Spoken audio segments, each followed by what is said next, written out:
ایسا لطیف نورانی جن کو ایسا لطیف نورانی جسم عطا کیا گیا ہے جو مختلف صورتوں میں متشکل ہو سکتے ہیں اور ان کی حقیقی صورت انسان اپنی آنکھوں سے نہیں دیکھ سکتے، البتہ اگر وہ کسی عنصری شکل میں متشکل ہو تو انہیں دیکھا جا سکتا ہے۔ فرشتوں کی خاصیت یہ ہے کہ وہ کھانے پینے کے محتاج نہیں ہیں اور 100% اللہ تبارک و تعالیٰ کے حکم کے تابع ہے، ان سے نافرمانی کا صدور متصور ہی نہیں۔ ان کے وجود پر ایمان لانا ایمان کا اہم جز ہے اور یہ ایمان بالغیب میں داخل ہے۔ اس پہ آپ جو ہے قرآن کریم سورہ انعام کھول کے دیکھیں گے، اس میں مل جائے گا، اسی طریقے سے سورہ بقرہ کھول کے دیکھیں گے، اس میں مل جائے گا، اسی طریقے سے سورہ مریم کھول کے دیکھیں گے، اس میں مل جائے گا۔ آگے فرماتے ہیں کہ قرآن و سنت سے یہ بات بھی ثابت ہے کہ اللہ تبارک و تعالیٰ نے فرشتوں کو مختلف کاموں پر لگا رکھا ہے۔ مثلا ہر انسان پر اعمال لکھنے والے فرشتے مقرر ہیں جنہیں کرامن کاتبین کہا جاتا ہے۔ اس میں یہ آپ جو ہے نا سورہ انفطار کھول کے دیکھیں گے تو اس میں مل جائے گا۔ اسی طریقے سے اور انسان کی حفاظت پر فرشتے مقرر کر رکھے ہیں۔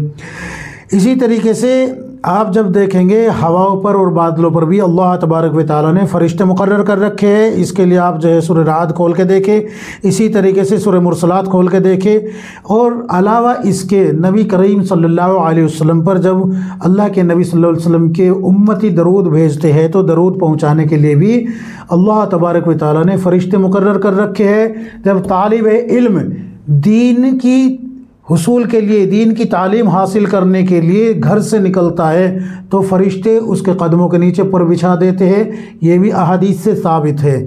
لیکن چونکہ فرشتوں کا تعلق غیبی امور سے ہے، اس لیے مخبر صادق صلی اللہ علیہ وسلم جب تک بذریعہ وحی خبر نہ دے اس وقت تک ہم اپنی طرف سے فرشتوں کے بارے میں کوئی بھی بات کہنے کے مجاز نہیں، کیونکہ فرشتہ جب تک جسم لطیف میں رہے گا تو ہم اسے دیکھ نہیں سکتے، اور اگر بالفرض وہ انسانی شکل میں ہمارے سامنے آ کر اپنے فرشتہ ہونے کا دعویٰ کرے تو اس کو سچا ماننے کی ہمارے پاس کوئی دلیل نہیں، اور خود اس کا دعویٰ بلا دلیل حجت نہیں۔ دور نبوت میں بھی جب حضرت جبرائیل علیہ السلام کسی انسانی شکل میں تشریف لاتے تو صحابہ کو ان کے فرشتہ ہونے کا علم جب ہی ہوتا تھا جبکہ نبی کریم صلی اللہ علیہ وسلم انہیں خبر دے، اور اب ختم نبوت کے بعد اس طرح کے غیبی امور کے بارے میں کسی یقینی خبر کا ذریعہ باقی نہیں ہے۔ سمجھ میں آ گئی نا؟ اب یہ پوری تفصیل ہو گئی کہ بھئی یہ جو دعویٰ کیا جا رہا ہے یہ بالکل غلط ہے۔ اول تو ہم نے کسی سے سنا نہیں، لیکن جب یہاں سوال پڑا تو یقین آ گیا کہ واقعی لوگوں نے یہ باتیں کہی ہوگی۔ تو یہ دعویٰ بالکل غلط ہے۔ اب یہاں پر اس کی صراحت کی جا رہی ہے۔ تمہید کے بعد سوال نامہ میں سوالات کے جوابات بترتیب درج ذیل ہے۔ نمبر 1، دور نبوت میں متعدد غزوات میں فرشتوں کی شرکت قرآن و حدیث میں صراحتاً ثابت ہے، جیسے غزوہ بدر، غزوہ احد، غزوہ احزاب، غزوہ بنی قریظہ اور غزوہ حنین۔ آپ قرآن کریم سورہ آل عمران آیت نمبر 123 سے 125 تک کھول کے دیکھیں گے تو آپ کو پوری تفصیل مل جائے گی۔ اسی طریقے سے آپ آل عمران کی تفسیر روح المعانی میں کھول کے دیکھیں گے تو وہاں پر بھی مل جائے گی۔ بخاری شریف میں کھول کے دیکھیں گے، بخاری شریف میں بھی روایت مل جائے گی، اسی طریقے سے مغازی میں مل جائے گی، مسلم شریف میں بھی روایت مل جائے گی۔ نمبر 2، فرشتوں کی شرکت تو متعدد غزوات میں ثابت ہے جیسا کہ اوپر گزرا، لیکن کسی حد تک عملاً شرکت کا ثبوت خاص طور پر غزوہ بدر اور غزوہ احد میں ملتا ہے۔ دیگر غزوات کے بارے میں یہ کہا گیا ہے کہ یہ شرکت محض مسلمانوں کا حوصلہ بڑھانے کی حد تک تھی۔ اس کے لیے آپ قرآن کریم آل عمران آیت نمبر 116 کھول کے دیکھیں گے تو مل جائے گی یہ بھی آپ کو۔ اسی طریقے سے آپ روح المعانی پھر تفسیر کھول کے دیکھیں گے تو یہ بھی آپ کو مل جائے گا۔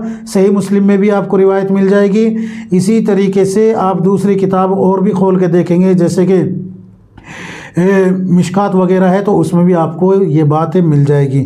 نمبر 3، دور صحابہ رضی اللہ عنہم میں کسی جہاد میں عملاً فرشتوں کی شرکت کے دعوے کی بات نظر سے نہیں گزری، اور غالباً اس کی وجہ یہی تھی کہ مخبر صادق صلی اللہ علیہ وسلم کی خبر کا تسلسل اب باقی نہ رہا تھا، یعنی کہ جب آپ صلی اللہ علیہ وسلم دنیا سے پردہ فرما گئے تو یہ دعویٰ صحابہ اکرام نے بھی نہیں کیا کہ ہماری فرشتوں نے مدد کی ہے نازل ہو کے۔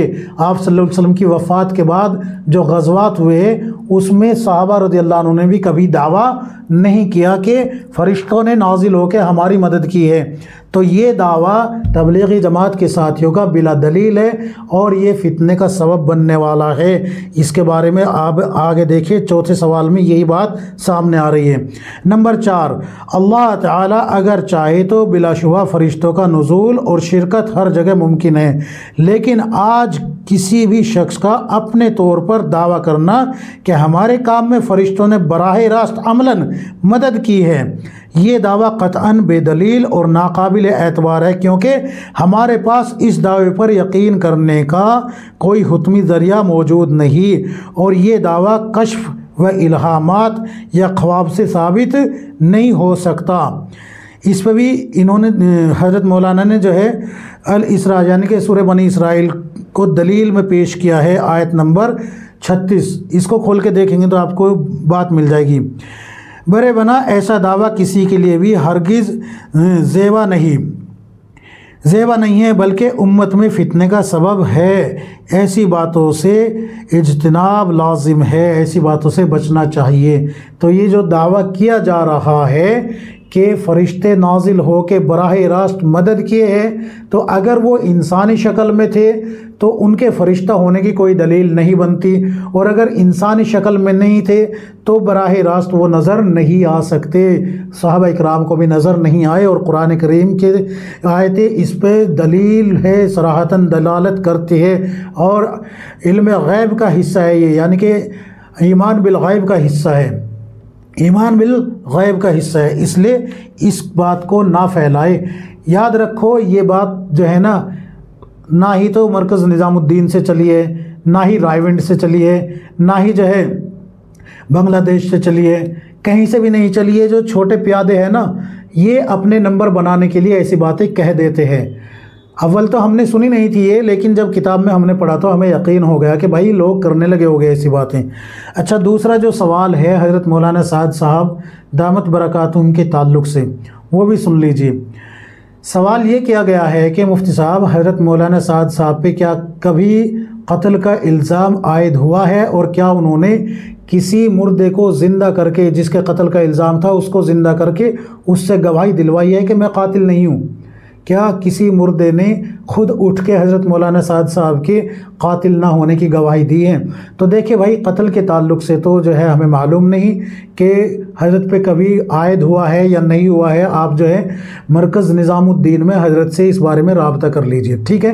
دوسری بات، یہ بات مشہور کی گئی ہے، میں اس وقت اورنگ آباد میں تھا، سن 2013-14 کی بات ہے، اورنگ آباد مہاراشٹر میں تھا میں، اس وقت بھی یہ بات جو ہے میرے سامنے آئی تھی، آج پھر اس کو اچھالا جا رہا ہے۔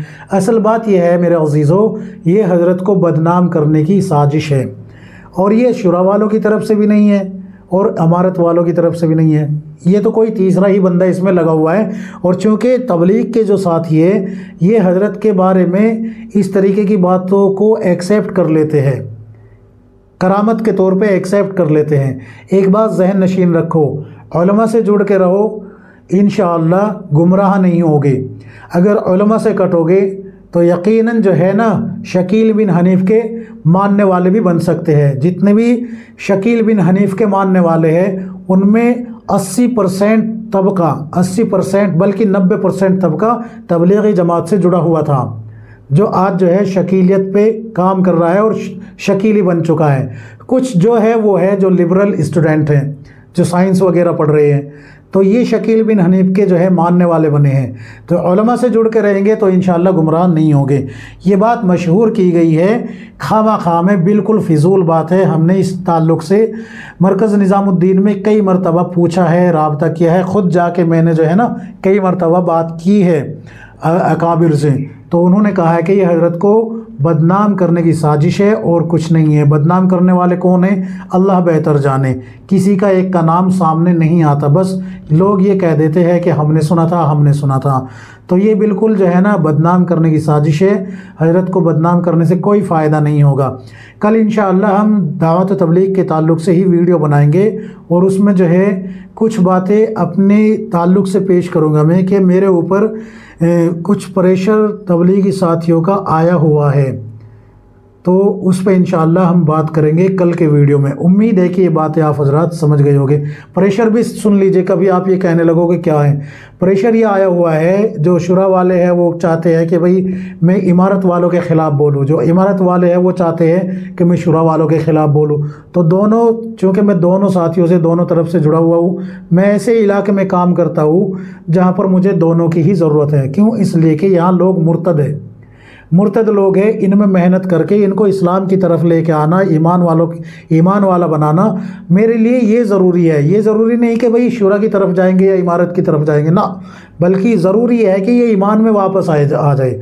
کوئی حنفی ہو جائے، شافعی ہو جائے، مالکی ہو جائے، حنبلی ہو جائے، تو ہے تو مسلمان نا۔ تو اس سے یہ غرض نہیں ہے میری کہ بھئی وہ امارت والے کی طرف جائے گا یا شورا کی طرف جائے گا۔ میری غرض یہ ہے کہ وہ مسلمان ہو جائے، واپس آ جائے۔ سن 1947 میں مرتد ہو چکے لوگوں میں کام کر رہا ہوں، محنت کر رہا ہوں، اس لیے اللہ واسطے مجھے اس پچڑے میں مت ڈالے، اس فساد میں مت ڈالے کہ میں شورا کی طرف جاؤں یا امارت کی طرف جاؤں۔ میرے لیے آپ دونوں تشریف لے آئے، سب کے لیے میں یہاں دروازے کھلے ہوئے آئے، الحمدللہ سب کا استقبال ہے۔ میں تو یہی کہتا ہوں کہ امت میں جوڑ پیدا ہو جائے۔ تو کل انشاءاللہ اس پہ میں تفصیل سے بات کروں گا، کیونکہ میں بہت دکھی ہوں، بہت تکلیف میں ہوں اس تعلق سے۔ اللہ تبارک و تعالی مجھے بھی، آپ کو، ہم سب کو کتاب و سنت کے مطابق زندگی گزارنے کی توفیق عطا فرمائے، آمین یا رب العالمین۔